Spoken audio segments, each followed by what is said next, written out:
This statement is telling here the procedural statement, and you are having set my answer is equal to my number into 2. Then you will have to print here the output.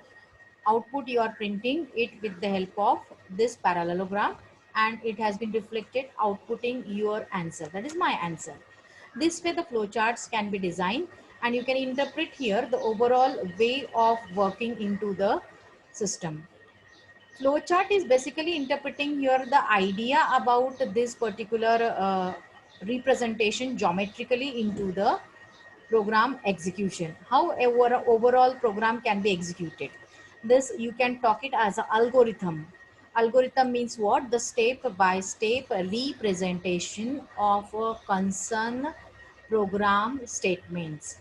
How logically you should go from first step to another step. The another one you people can have it, that is a geometrical representation, and that is called as a flow chart. And the set of programming instructions which you are putting it into the software or any kind of package, then it is called as here the program. See, this is the second example where we are writing, drawing the flow chart to find the largest of the given two numbers.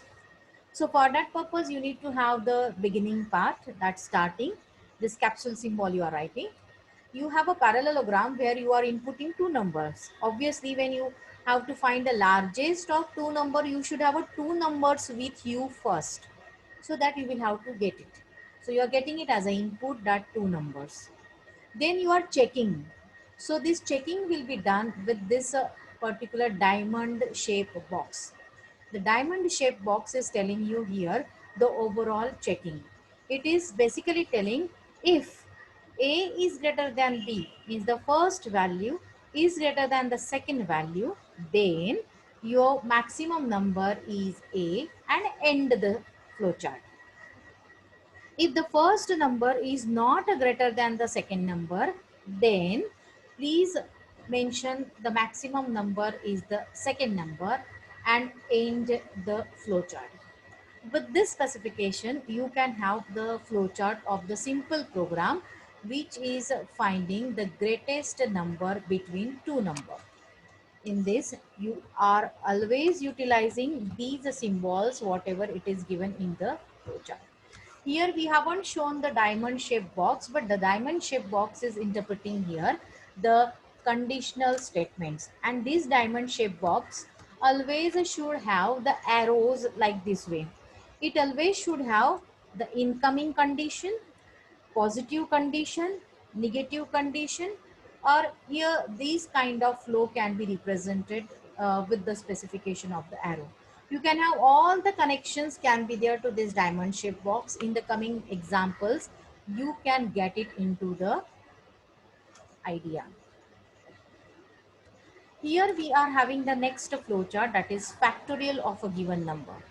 Everybody knows that the factorial of a given number is where you are multiplying in particular number ka every value by decrementing it by 1 till you will reach to 0. Means what? If you want to find out the 5 factorial, you are doing 5 into 4, 4 into 2, 5 into 4 into 3 into 2 into 1. And when you are reaching to 0, you need to stop the procedure and you need to calculate the value, and that means here you are basically interpreting the factorial. Here how will it be done? That has been shown into this diagram.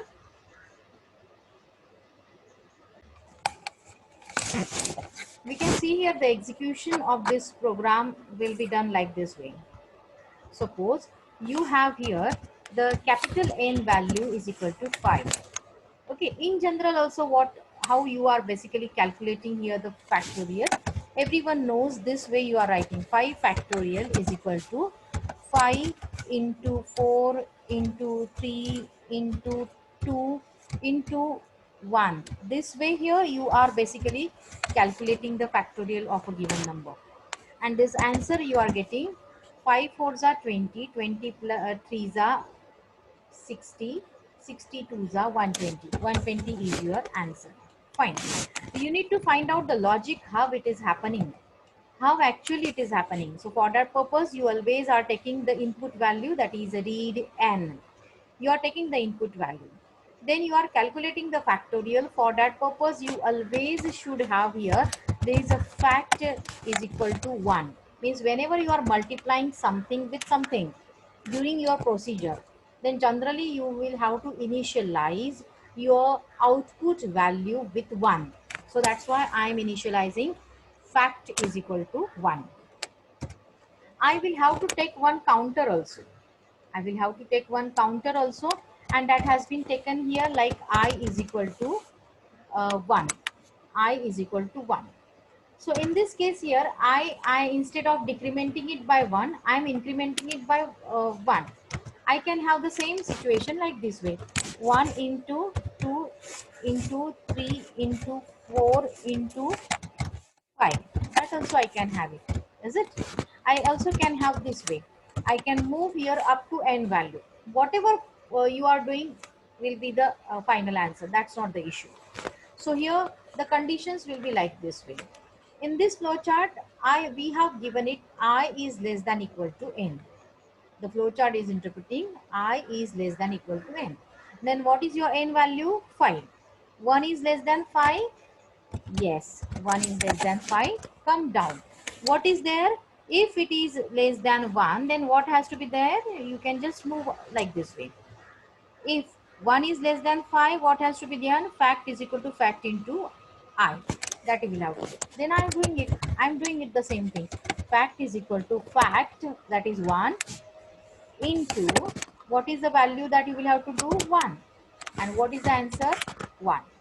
Then what you will have to do? This I you will have to increment. Please look at my screen. Please look at my screen. I you will have to increment. I am incrementing I by 2. 1 plus 1, 2. Again I will go up. I will go up. What is that? 2 is less than 5. Yes. 2 is less than 5. Yes, 2 is less than 5. Come down. Again what you will have to do? The same thing you will have to do, because your condition is satisfied. The same procedure you will have to do. How you are doing it?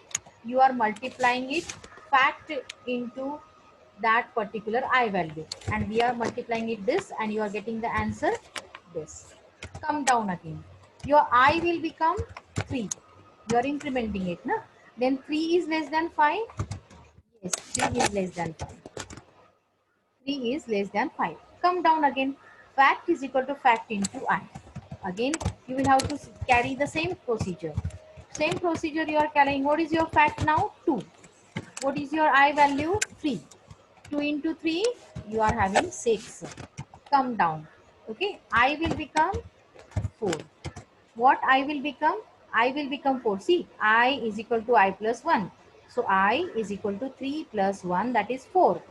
Again it will carry the condition 4 is less than 5. Yes. If it is less than 5, then again repeat the same statement. Same statements means what? Come down. Fact is equal to fact into I. So what was your fact? It was 6. What is your I now? It is 4. What will be the answer? 24. Again come down. Again come down here, and you are basically getting I is equal to 5. I will become 5. 4 plus 1, na? 4 plus 1. Come up. Again, 5 is less than equal to 5. Yes, it is less than equal to 5. Here also we need to put the equal to condition. As per the flow chart, whatever we have mentioned, we need to show it. So yes, it is less than equal to 5. So then again come down here. Then again repeat the procedure. Fact is equal to fact into I. So again here you will have to repeat the same. What is your fact value previous one? 24. 24 into 5, 120 is the answer. Again come down. I is equal to 6. Okay. That is I is equal to I plus 1. 5 plus 1, 6. Now 6 is less than equal to 5. No. 6 is not less than equal to 5. 6 is